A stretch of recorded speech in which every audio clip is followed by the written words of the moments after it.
Welcome back for a special edition of Video Game News. Coming to you on,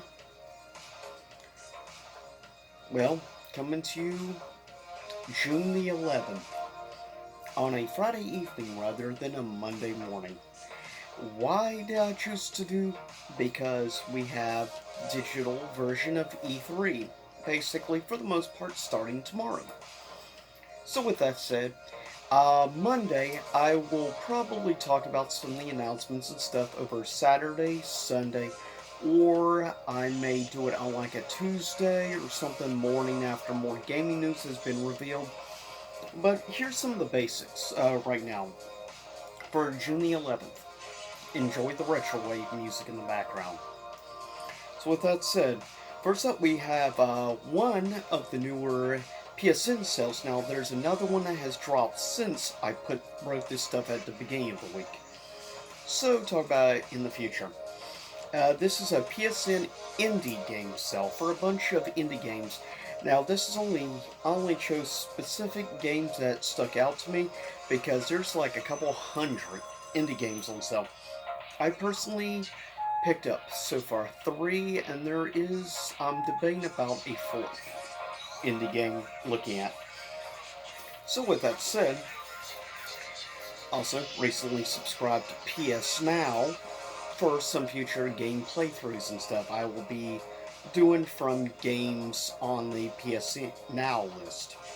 With that said, some of the indie game deals going on right now. First is Disco Elysium, which is one of the 3 games I personally picked up. Been wanting to play a game for a while. This is the the complete edition, if you will. It is on sale for $27.99, normally $39.99, so $12 off. Pretty good deal, in my opinion. Also, Friday the 13th game is on sale for $3.74. Not a bad deal. Then you have also, believe it or not, the newest Oddworld game is already on sale. Oddworld Soulstorm is on sale for $39.99, $20 off. Not bad for being a very new game. Also, Untitled Goose Game is on sale for $11.99. Also, Job Simulator, which is a VR game, on sale for $12.99, not bad. Also, this is one that I am debating whether or not to pick up. I already have it on Vita and Switch, but I'm thinking about getting it again. It's on sale for $10.04, and that is Toby Fox's Undertale, which is a incredible gem. I recommend to anybody who has not played Undertale, give the game a shot. It's an amazing game, and it's a game you have to play and experience yourself. Also, Outlast is also for $3.99. Outlast 2 for $5.99. Also, you have a Secret Neighbor on sale for $15.99. Also, Ty the Tasmanian Tiger HD is on sale for $19.79. I have the original version of the game. I do recommend checking it out and get a chance. Also, Risk of Rain 2 is on sale for $9.99. A great roguelike style indie game, in my opinion. If you get a chance, definitely check out Risk of Rain 2. Also, Bloodstain Ritual of the Night is on sale for $19.99. Also, Vacation Simulator, a new VR simulation game, is on sale for $19.49. Spelunky 2, which is a pretty highly regarded newer indie game, is on sale for $11.99. Also, another game that I did pick up, The Pathless, which unfortunately physically was only released for PS5. Though it got a digital release on PS4, which is why I picked up. The Pathless normal price is $39.99. It's on sale right now for $27.99. And it just came out like a couple months ago, so it's still a new game, and given it was $12 off, I was like, snapped it up immediately because The Pathless is a game I've been wanting to play ever since I saw the first trailers of the game. Also on sale is the Samurai Jack game. It's on sale for $23.99, which is not bad. If you're an old school fan of Samurai Jack from the Toonami era and everything, I think you may enjoy this. This is basically a remaster of the GameCube game, by the way. Also, you have a great beat 'em up indie game, which I do recommend checking out. River City Girls. It's on sale for $20.99. Also, the double pack of Limbo and Insight is on sale for $6.99. That is two incredible indie platformers which I highly regard. I mean, both are in my favorite indie games of all time list. Especially Limbo. I can't recommend that game enough.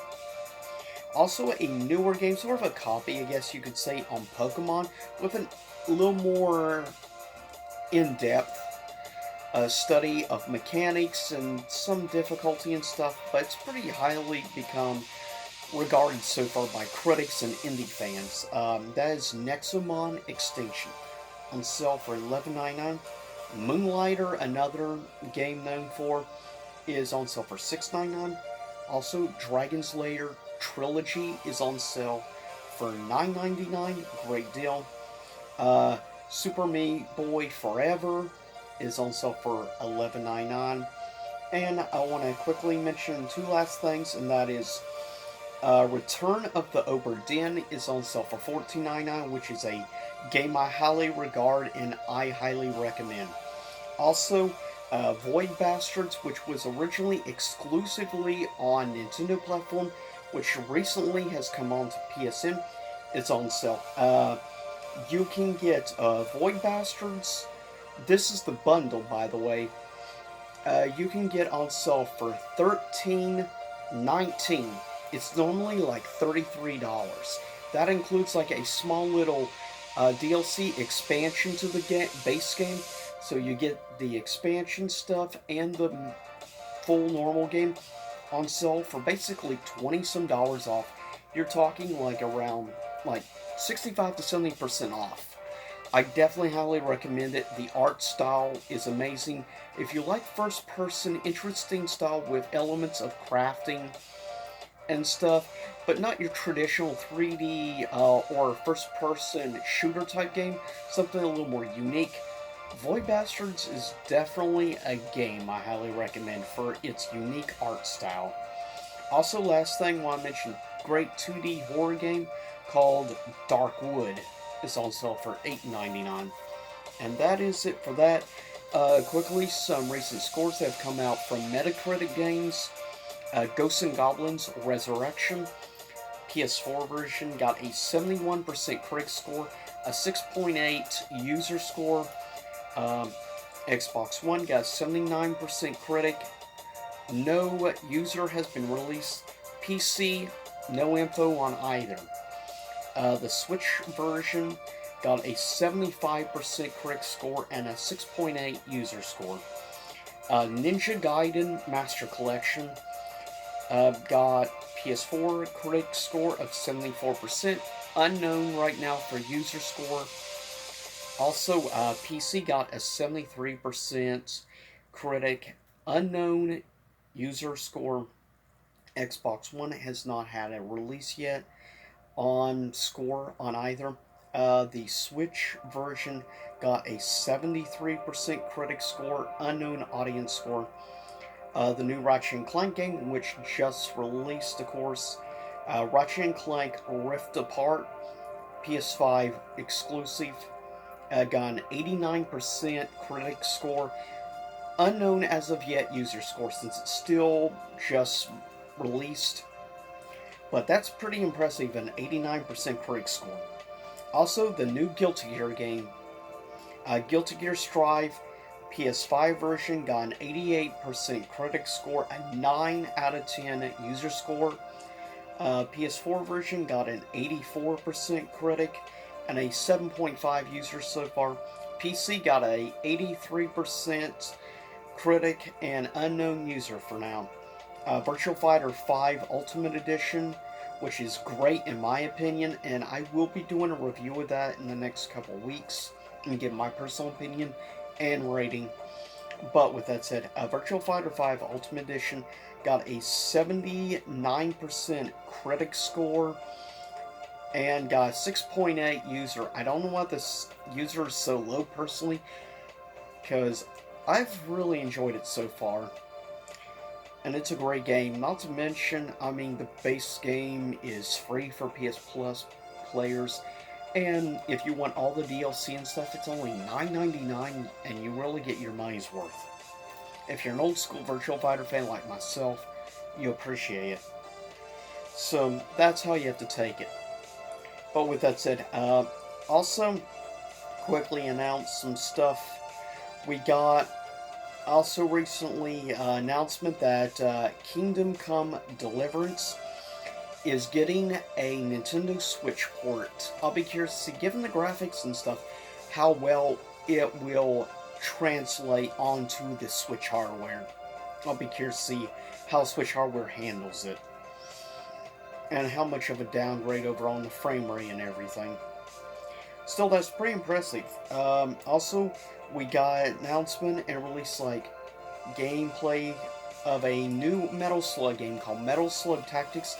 It's a turn-based strategy RPG Metal Slug game, which is kind of unique for SNK, as well as kind of unusual for the genre that Metal Slug has always been in, along with Contra and that gameplay style.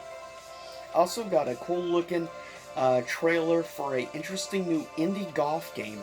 It sort of looks like a cross between like indie platformer element with golf. It's a very unique game, and I definitely dig the art style and the music. It's called Golf Club Wasteland. Check it out if you get a chance. Check out the trailer.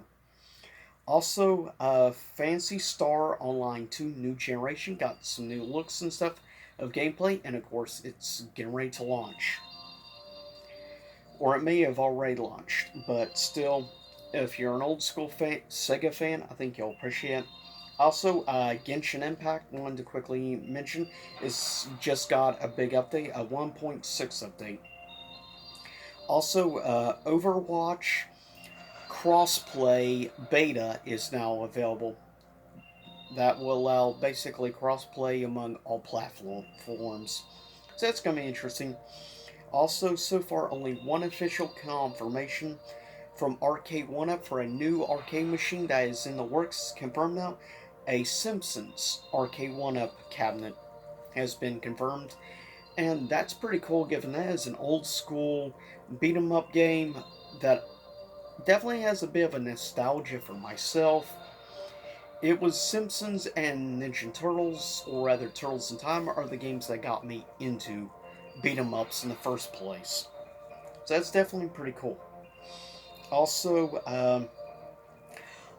Lucas Pope has a new game in the works for a new indie-developed handheld gaming device.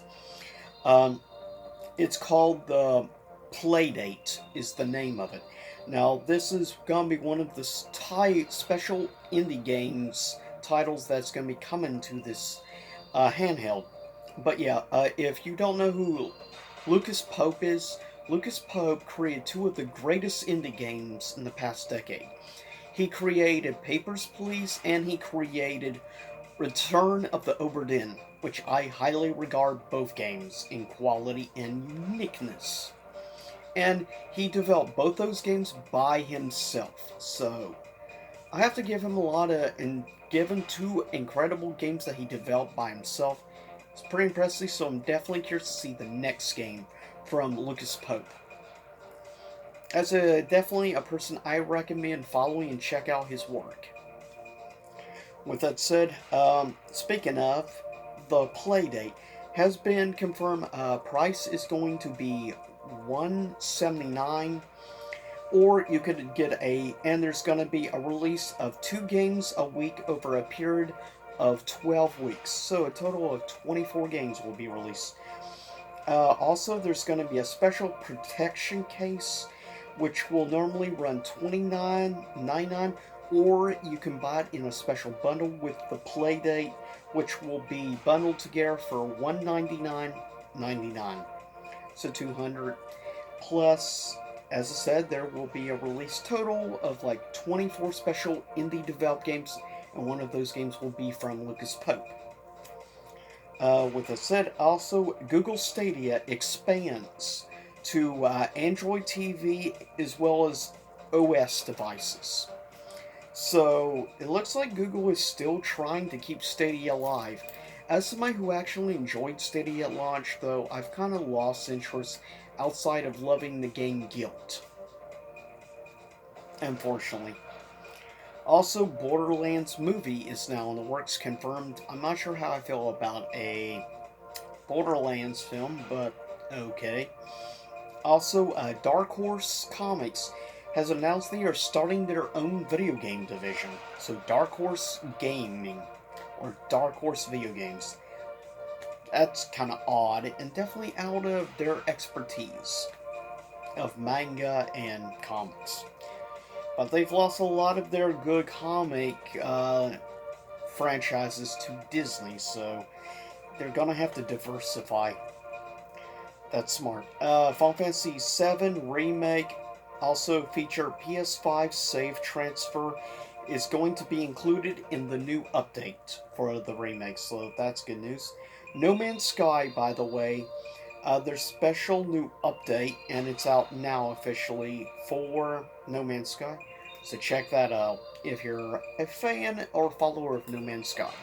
But with that said, that is video game news for June the 11th, and I'll see you all soon enough again and look at some stuff. And quickly just want to mention, saw a trailer last night on June the 10th.